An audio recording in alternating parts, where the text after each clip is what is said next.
CONG Marcoleta, you're now recognized. Salamat po, Madam Chair. Yung hindi po pagdating ng ating pangalawang Pangulo ngayon, ang suspecha ko po ay dahil sa nangyari na mga pagtatanong nung nakaraang pagdinig. I have heard the volume and the barrage of questions asked by members of this committee to the Vice President. Despite the fact, Madam Chair, I heard her several times saying, I forgo the opportunity of defending the OVP budget for 2025 by question and answer, and I leave it to the House of Representatives to decide on such proposal as presented. That was the template of an answer given by the Office of the Vice President. Madam Chair, napilitan po akong mag-raise ng parliamentary inquiry. I think I have earned this.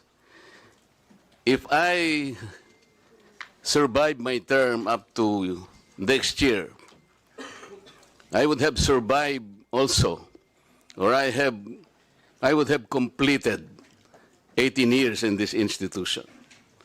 And in this length of time, I have observed a tradition.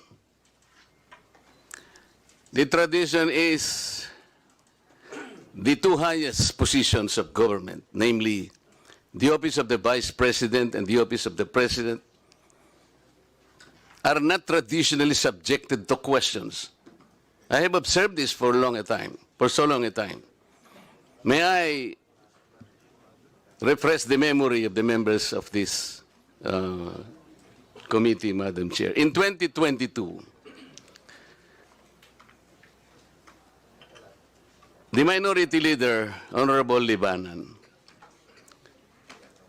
citing courtesy to the Office of the Vice President, took only about 13 minutes to move for the termination of the budget of the Vice President. And after that, the Majority Leader seconded the motion. That was 2022, Madam Chair.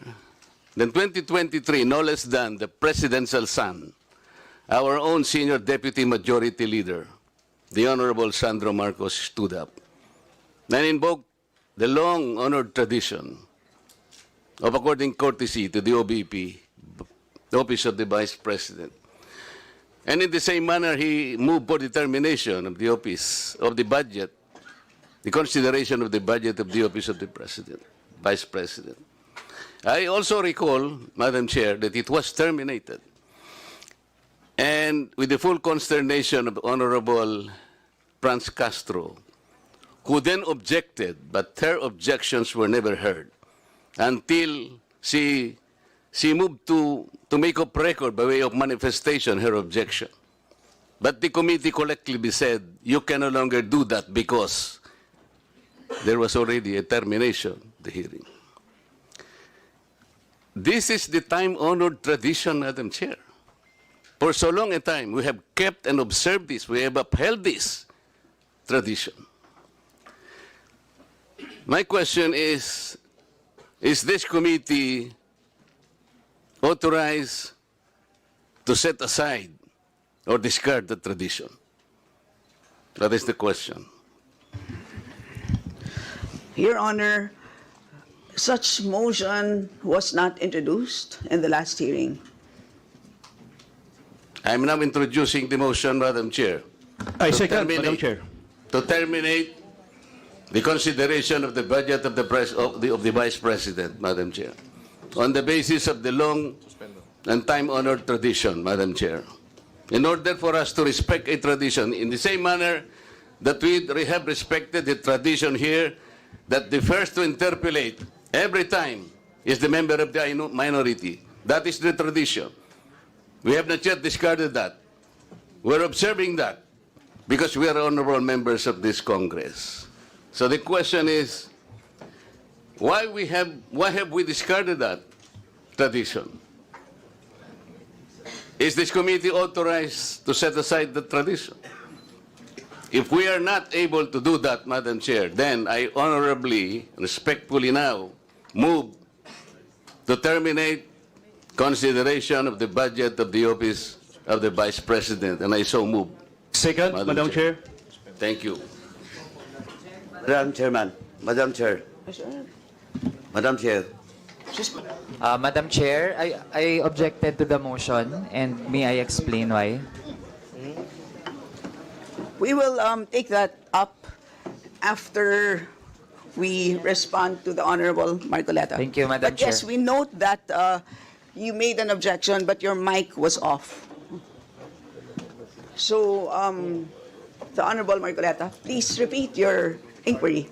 Yes, in connection to the earlier parliamentary inquiry, Madam Chair, I have already related the value of tradition. Parliamentary procedures, Madam Chair, grow from or are enriched by traditions, experiences, and precedents collectively gathered by the House of Representatives over years, and the institution keeps them well. That is why, from my entry in 2004 or the 13th Congress until today, I have observed the observance of that well-kept tradition. The two highest positions in government, namely the office of the President and the office of the Vice President, were duly accorded with respect and deference. I have observed that.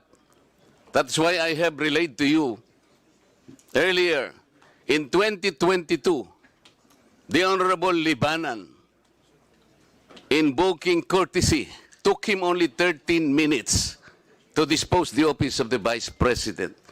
And that was quickly moved, quickly seconded by no less than our majority leader. That was in 2022. I'm not going by record, Madam Chair.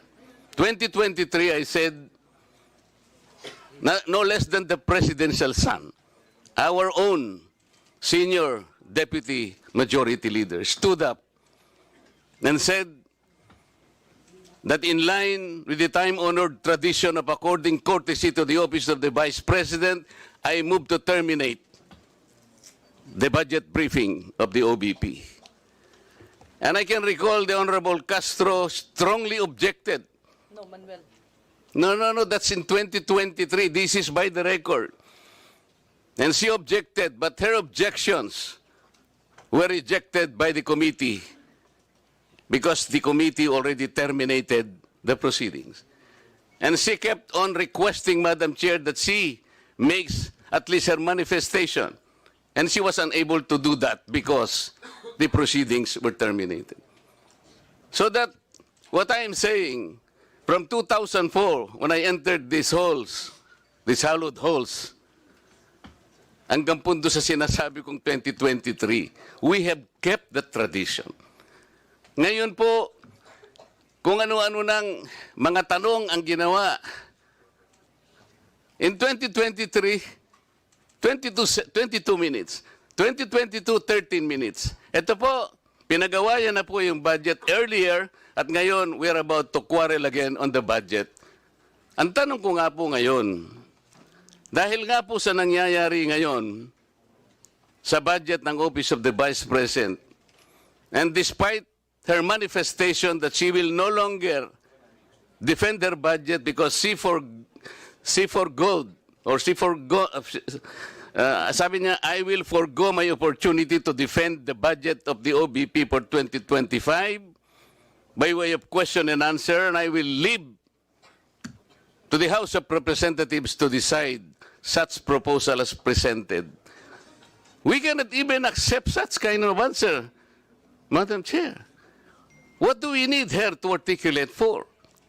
So ang pinag-uusapan po natin, wala na po ba yung respeto sa tradisyon na yun?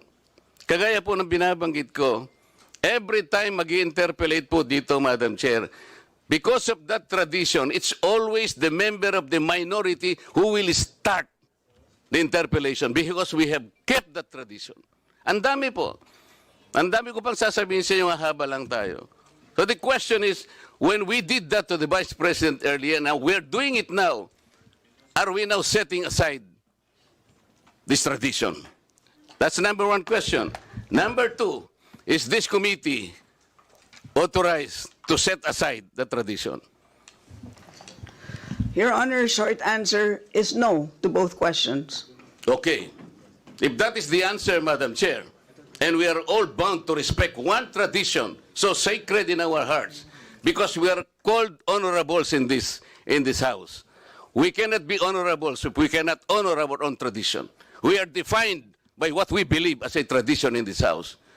So if we are now all amenable that we have kept that tradition, no longer questions are being asked, then I will respectfully move, Madam Chair, to terminate the budget of the OVP for 2025. I object, Madam Thank Chair. you. I object.